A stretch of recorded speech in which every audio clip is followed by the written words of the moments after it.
This is a video about Paper 1 Question 4 of the AQA GCSE in English Language. The fancy name for this question is all about critical evaluation. That's the assessment objective that is being assessed here. But to simplify it, it simply means the examiner is interested in you giving a personal insight into an aspect of the text, and that aspect could be the presentation of a character, it could be the presentation of a particular place, or it could be the creation of a particular mood, such as sadness or jealousy or anger and so on. The reason why there's a picture there of soldiers in the First World War is because in order to practice this question, the extract that we'll be looking at for this presentation is all about a soldier called Alfred, who is fighting in the First World War. So that is the extract that we'll be looking at in the second half of this presentation. I have already done a video about question 4 using a different extract, so I'll put the link to that in the description of this video. But I think it's worth just to briefly recap the main points of this question so you know exactly what is expected of you as you write this response. So this question is still part of the reading section of paper 1, and it's worth 20 marks, and therefore you should spend about 20 minutes on it. This question is designed to be seen as a way for you to write a mini essay. And those of you who have always been more of a fan of literature might find this question slightly easier because it's about themes, it's about characters and atmosphere, which is often a question that you would find in a literature paper. 20 marks because they're assessing more skills, so it's important that you try and get as many marks as possible. Because this is a critical evaluation question, the first thing that you should say in your response to this task is that you strongly agree or partly agree with whatever the task says. The task itself will be worded as a quotation, which somebody has allegedly said. It's usually a student. And it will always be about the end of the extract as well. So they will always kind of focus your attention to the end of the extract. This is kind of the second half. So you must, as soon as you possibly can, show the examiner that you are evaluating the text, which means that you're giving a personal opinion or a personal response in relation to the task. And the way that you do that is by saying really right at the very beginning that you strongly agree or partly agree with the person who has said the task. It's always a mistake, I find, for students to disagree with the task because the examiner has written a question which is quite loaded or quite a leading question, which means that there will always be more evidence to support the task than to disagree. So students who disagree with the task often make it harder for themselves. So you should always strongly agree or partly agree, but never disagree outright. It's also important that you quote from the text, but one of the bullet points, which I will show you in a second, is all about reminding you that in order to do well with this question, you need to make sure that you use the writer's methods, which means language and structure, in order to support and enhance your interpretations. We'll talk a bit more about that in a second. Because this is an evaluative question, using words like conveys and reinforces and suggests and implies are often words which are quite good because they are all to do with thinking about the effects on readers and evaluating and analysing something. In the task itself, there will always be a key word or a phrase which underpins the whole task and really tells you what evidence you should be finding. So in my other video that I did for question 4, the key word was the word clever. It was about a character who is depicted as quite clever. So that word clever was the key word, and that underpins all the evidence that I find. So it's important that you understand, I suppose, and identify what it is actually that you're looking for in terms of evidence. What is the theme? What are you actually agreeing with, I suppose? And what's also crucial to this question is to make sure that you expand on your ideas. So you ask yourself why. For example, why does this character seem clever? Why does this setting seem particularly sinister? Why does this text capture this particular mood? And once you have found the evidence, asking yourself why is a way to crawl up the mark scheme. Sometimes if the question is about a character, so the presentation of a particular character, what's sometimes useful is to imagine you are the character and to put yourself in their shoes to develop your ideas. So if a character is doing something, you might want to pretend you are that character, and chances are you might react in exactly the same way as the character. So putting yourself in the shoes of the character can often be a way to expand on ideas. But the students that expand on their ideas and use writer's methods will be the ones that do best with this task. This is the task that we're going to be looking at for the rest of this presentation. You can see there at the top we get the parameters of the question in terms of the line numbers. We then get the task in the middle, which is important, a student said, and it's worded as a quotation. You then get the line to what extent do you agree, and that's a line that is often used as a way of prompting you to give your personal reaction, interpretation to the text. And then you get the bullet points, and those bullet points tend to be very similar. So for this particular task, I've highlighted the bits that are important. The most important bit is the arrow that says specific focus. So the task that we are going to be practicing for this video is, a student said, this part of the text where Alfred remembers the battle shows the horror of war and the dreadful effect it has on him. So we are looking for evidence which is about how the writer shows us the horror of war and how it can have a terrible impact on Alfred, but also soldiers more widely. So that is all the evidence that we find. It has to be relevant to that focus. The first bullet point there is reminding us that we've got to talk about Alfred, and we've got to talk about, the wording of the task, this idea of the impact or the effect on him, and also how the war is depicted. The second and third bullet point always remains the same no matter what the task. The second one is reminding you to talk about writer's methods, which is usually language but can also include structure. In my experience, students tend to want to talk about language more than structure. So the how. And the third bullet point is reminding you to quote, which shouldn't be too much of a surprise to you because you've been doing it, for many questions in this specification. So if you think about it, by this point, if you're doing the paper in chronological order, you've already done 3 questions on this extract. So by this point, you'll be a bit of an expert on it. You've already done a language question and a structure question. And because this question now follows, it's about bringing it all together and using your language and structure skills to enhance your interpretation or to enhance your viewpoint about a particular aspect of a text.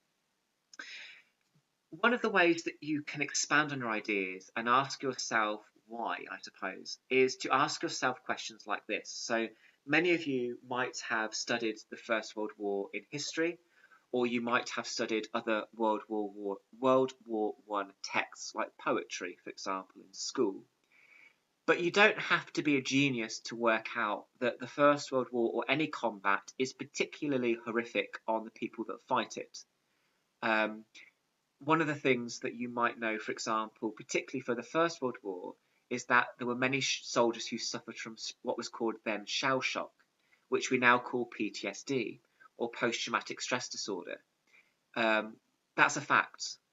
We know, for example, that if a soldier is lucky enough to return home and they are not killed in action, sometimes they can see things that are so horrific and so awful that even if they survive and come home, they are living a constant nightmare because things remind them, things trigger particular memories that are like flashbacks. So if we're talking about the effect of war on soldiers, often surviving is not the end of the story. They are often plagued by visions and plagued by flashbacks that can often ruin the rest of their lives, because every time they close their eyes to go to sleep, they see a vision that they would have seen in the battlefield. Also, if you are surrounded by death and killing every day, that has an impact on you. You either want to crawl into a ball and you go insane by seeing it, or you become so numb to it that you lose all sense of feeling and you don't notice it anymore because it just becomes normal. So we're dealing here with an extract which is about the terrible effect that fighting can have on soldiers. And as we know, or as you might know from studying the First World War, the propaganda of the First World War in getting these men to enlist, often voluntarily, at a very young age, 16 to 18, most of them, was a very dangerous thing. And many people say that they were misled because the propaganda posters were wrong. But then again, you wouldn't necessarily want to depict the reality of war because obviously people wouldn't volunteer. According to that statistic from that website there, 7 to 8% of the population have PTSD, or 8 million adults a year are diagnosed with it. It's not often, it's not all to do with soldiers. It can be any traumatic event that causes anxiety or this stress disorder. So we are dealing here with the potential for Alfred in this extract to suffer with the effects of war for the rest of his life, even if he is lucky enough to survive this war. So the context can often help you expand on your ideas, not just for this question, but for all questions, your own knowledge. You can bring it to the table. This extract, I'm going to say now before I show it to you, is quite graphic. There's a lot of imagery in it, which is quite graphic, quite disturbing. So I just want to give you that warning now. And that's part of the shock tactic, obviously, from the writer in depicting the horror of war. So this is the extract, or at least a part of the extract that we are interested in for this task. So I'm going to read through it, and then once I finish reading, you can go back a slide, or you can take out a highlighter, pause the video, and highlight all of the evidence that you think is important to remember in proving that this extract shows the horror of war and the dreadful impact it will have on the soldiers, more specifically Alfred. So that is the evidence that we're finding. Okay, so the extract says, before it was light, after the heavy artillery bombardments and the whistles and the bright spray of the flares and the shouting and the very lights, the men streamed over, filtered through the narrow gaps in the wire. Whole portions of them, however, were miraculously left behind, bits of men hooked up and hanging there for all to see, like the display in an awful butcher's shop window, or if there were enough shreds and rags of uniform still attached to the limbs, then it was more like the washing on the line flapping on a Monday morning at home.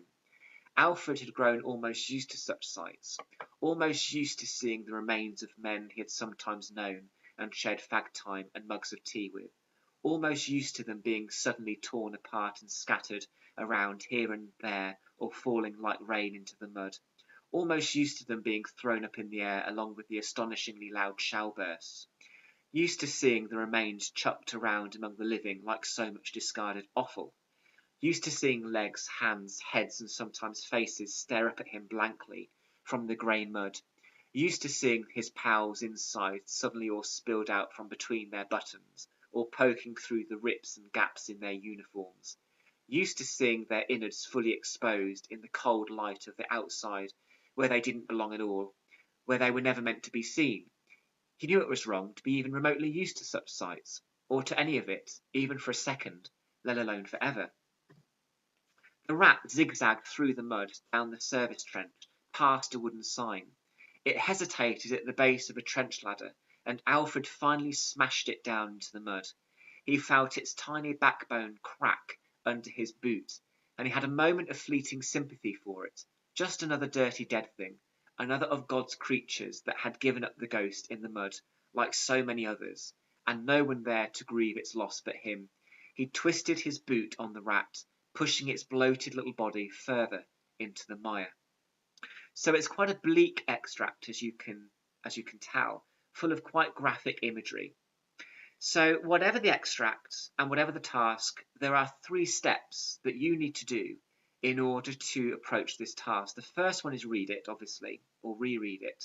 The second is to, with a highlighter, to find or retrieve the evidence that proves the opinion expressed in the question is accurate.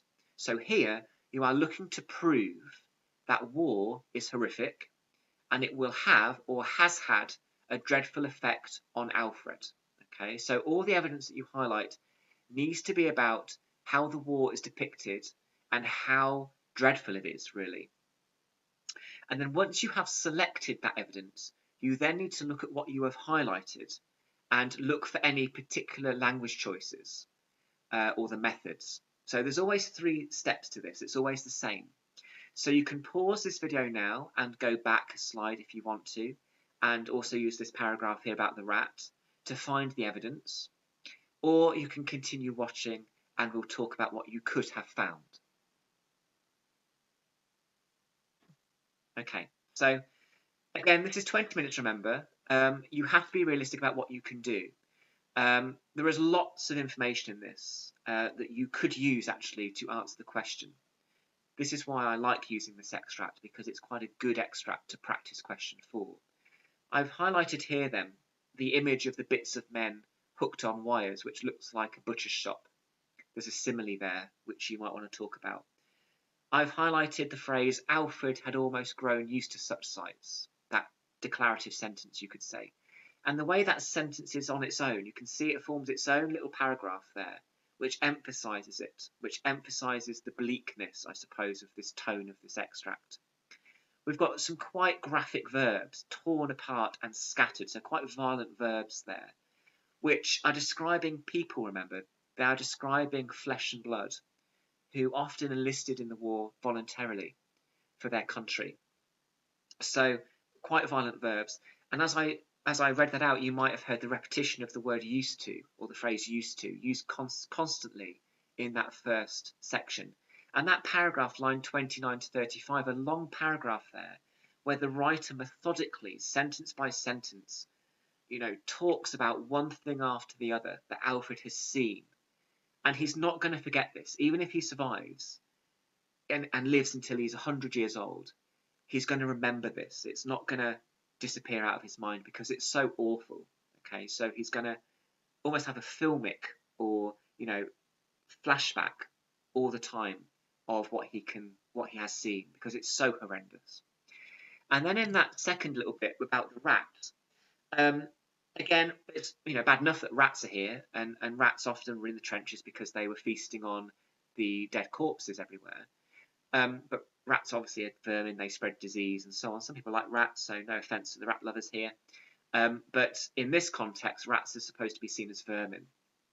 And in this situation, he puts his boot on this rat and breaks its back, and it obviously kills it.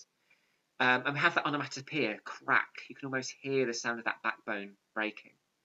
And the fact he is described as having only a moment of fleeting sympathy for it, and that alliteration, another dirty, dead thing, really emphasises the hopelessness of this place. That he's got so used to death and killing that he doesn't even think about not killing the rat. He kind of does it out, just because he can, I suppose. Maybe because he's grown so weary of death, he's become maybe desensitized to killing.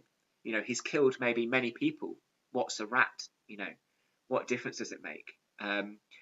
Alternatively, it could be that he's putting the rat out of its misery and he's stopping the rat from suffering in the way that maybe he wishes his own suffering could be ended by perhaps going home. But that's unlikely to happen unless he gets injured, obviously. So, and that verb again, twisted, it's almost like a sinister word, verb, twisted. It's almost as if he's taking pride in just killing this rat in a very kind of evil, sinister way. But alternatively, you might argue that Alfred is actually putting the rat out of its misery. So now that we have looked at some of the evidence, we've got more than enough there to work with. And you now need to think about the language. So we've talked about the devices as I was going through that. You now need to talk about the devices or the words or the sentence forms, perhaps, or the structure that is being used by the writer. And you will use those methods to support your interpretations. By also mentioning, the words horror constantly, or dreadful, or horrendous, or horrific, and also the word impact. It shows that you're answering the question in a relevant way as well. So what I do with my students, I will often put the quotes in the left, I will put the language analysis in the middle, and I will then ask students to expand their ideas on the right-hand column by answering some questions which kind of structures how to expand your ideas. And this all has to come together in your response to get a good mark for this question. And the more you can expand, the more marks you will get, because it shows a certain perception in your interpretation, a certain confidence in your interpretation. So I've got here 4 quotes, and we've got 4 separate language devices as well for each of them. The important thing, though, is the right-hand column, because that is how you expand on these ideas. You've got to say to the examiner, why do these quotes prove that this extract is about the horror of war and also the impact it will have on Alfred and soldiers more generally? Why do these quotes do that? So I've got some questions here, and I'm not going to go through them all. I'll go through the first one, but obviously you can pause this video and think about them one by one if you need to, as part of a planning process, perhaps for this question. So if we think about this simile, if we just take this simile and zoom into this simile, there's a reason why, deliberately, the writer has linked these men's body parts to meat in a butcher's shop. There's a reason that image has been used by the writer. It's deliberate. It's not accidental. It's deliberate. And we've got to think about why that image shows the horror of war. So some questions you can ask yourself is, why has this image been used in the first place?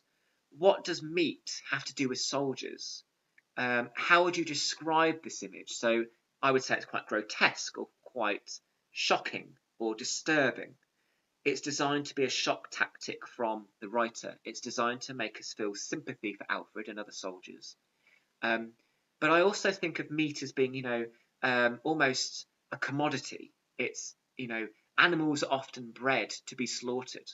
And the farmer very rarely has emotional ties with their animals. It's not like cats and dogs, which are domestic. Farmers don't often give large livestock names, because they know that they're going to send that animal to slaughter, and that's how the farmer makes money. So to use meat is particularly shocking because we're not talking about meat as in animals to be consumed. We're talking about people who enlisted voluntarily to fight for their country and paid the ultimate price. So you can pause this video now and also think about the questions for the other quotes as well. But I don't want to make this video too long, so you can pause it and you can also think about or discuss even these answers to these other questions. And the answers to those questions will help you expand on why you could use these quotes to answer the question. Okay. So I've got here an example of how you could start this response. So at this point, you have really thought about and discussed or jotted down notes about the answers to those questions in the previous slide. You're now putting it all together, and you are showing the examiner that you are capable of giving confident insights related to the task you were given in the question. So you can see I've got a little introduction here, 3 lines long. I strongly agree that the writer effectively conveys the horrors of war and the dreadful effects it has on Alfred, but also that of soldiers more widely who enlisted in World War I. So that forms a nice little introduction, it's easing you into that task. 2 things that are particularly pleasing about this is they start with I strongly agree, which shows that they're evaluating. And they're also using words like effectively and conveys, which are words which we use for evaluation. So that also is quite impressive as well. Then we are taking this simile of the meat in the butcher's shop window. So that's what they've decided to write their first paragraph on. And after this slide, I will then look at this paragraph in with the mark scheme, in conjunction with the mark scheme, to think about where this would land in the mark scheme if they were to continue to write in this way. So they say, firstly, the writer uses a grotesque simile when comparing the fallen soldiers to a display in an awful butcher's shop window. This has capacity to shock the reader because of the graphic and dehumanizing connection between that of heroic young men who have sacrificed their lives for war, with that of nameless meat that hangs in an exposed and brutal way. Meat in a butcher's has no identity, so in a way, these fallen soldiers are being compared to anonymous bits of flesh who now have little purpose. Livestock is often bred purely to be slaughtered, so the writer seems to be implying that these men who enlisted to fight had no other option but to be slaughtered by war, rather than in an abattoir.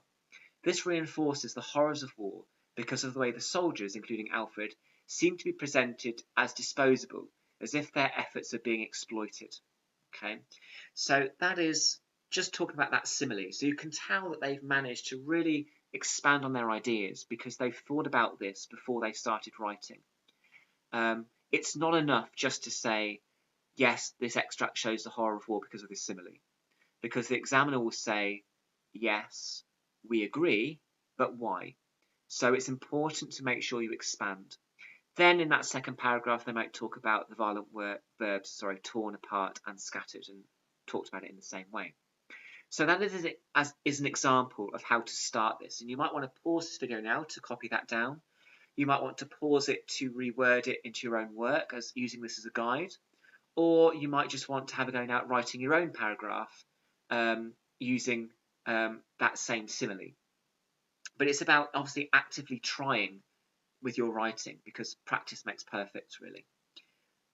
So if we now bring in the mark scheme, and I've kept that up there as well so we can see. So I haven't included level 1 because we don't want level 1 because that isn't enough.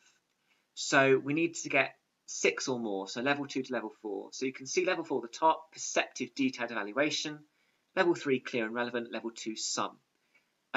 So in order to obviously get the GCSE, you need to be perhaps the very top end of level 2, so get half marks, or to get a comfortable GCSE, maybe somewhere in level 3, okay?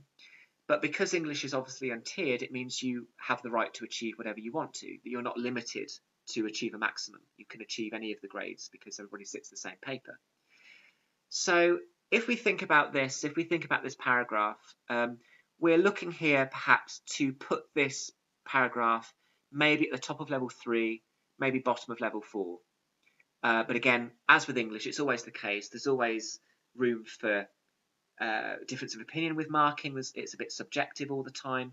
It might be that you have different ideas, perhaps, but it might also be useful to have the mark scheme and think about, specifically what it is in this extract that makes it effective. So if you can get level 3 or level 4, I would class that as an effective response, specifically for getting the GCSE, so grade 4 or more.